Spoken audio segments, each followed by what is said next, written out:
बहुजन समाज के गणमान्य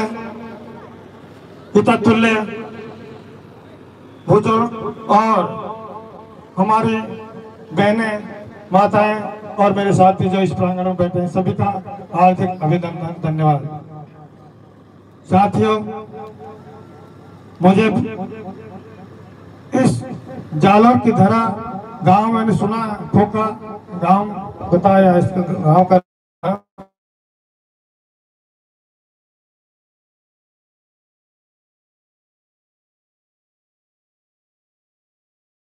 आपको वहां आना है, हमारे लोगों से रूबरू होना है। आप लोगों ने मुझे यहाँ बुलाया और मेरे साथ जो भीम आर्मी स्टूडेंट फेडरेशन के साथी प्रदेश अध्यक्ष सुनील भिंगड़ा जी भी यहाँ चलकर आए, इसके लिए आप सभी यहाँ के लोगों को, बुजुर्गों को बहुत बहुत धन्यवाद। साथ ही मंच पर उपस्थित हमारे सीनियर साथी प्रदेश कार्यकारिणी साहब और अन्य पदाधिकारी जो इस मंच पर विराजमान है, सभी का हार्दिक आभार। साथियों, हमारे मुकेश जी जो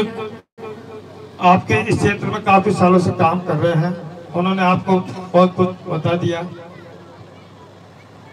और हमें इस बहुजन मूवमेंट को उस ऊंचाई तक ले जाने के लिए क्या क्या कार्य करने पड़ेंगे, कैसे हम इस मिशन मूवमेंट को आगे ले जा सकते हैं और हमें क्या करना है जिससे हमारी आने वाली पीढ़ियां जो है इस भारत पर पुनः राज करें। क्योंकि हम बार बार कहते हैं कि हमारे बहुजन समाज ने हजारों साल की गुलामी झेली है, सही है, लेकिन अब इस गुलामी को और इस पीड़ादायक जिंदगी को जीते जीते हमें बहुत साल हो गए। अब हमें फिर से इस भारत में एक नए मसीहा का आगमन हुआ है, पहले भी हुआ। समय समय पर इस भारत की धरती पर बहुजन समाज में अनेक महापुरुषों ने जन्म लिया। उसी कड़ी में वर्तमान में हमारे भीम आर्मी चीफ और आजाद समाज पार्टी के राष्ट्रीय अध्यक्ष माननीय एडवोकेट चंद्रशेखर आजाद जी आप सभी के सामने मौजूद हैं।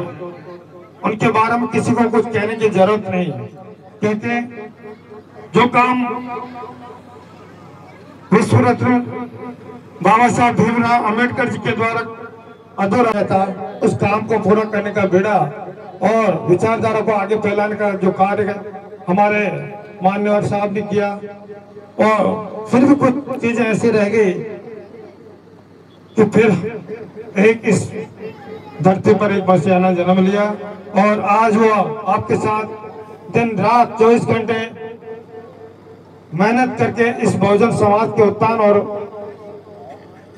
उन्नति के लिए दिन रात काम कर रहे हैं। आज देखिए हमारे इस देश में छोटी छोटी बच्चों के साथ जो अन्याय अत्याचार हो रहा है, आप पेपर उठा के देखिए।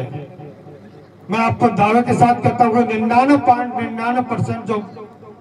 बच्चों के साथ अन्याय अत्याचार होते हैं, दुराचार होता है, वो केवल और केवल दलित बच्चों के साथ ही होते हैं। मुझे बड़ी तकलीफ होती है, क्या हमारे बच्चों के साथ इस देश में ऐसा ही होता रहेगा?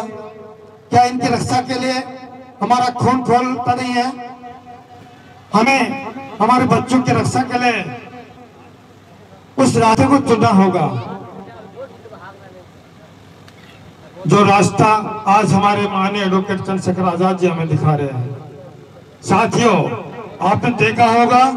कि संसद में माननीय राष्ट्रीय अध्यक्ष जी जब प्रवेश किया, नगीना से लोकसभा सांसद की सीट जीतने के बाद जब लोकसभा में अंदर प्रवेश कर रहे थे तो उन्होंने जय भीम का नारा लगाया और भारतीय संविधान जिंदाबाद के नारे लगाए, और उसका परिणाम ये रहा कि जो भारतीय संविधान बदलने की बात कर रहे थे वो भी जय भीम और भारतीय संविधान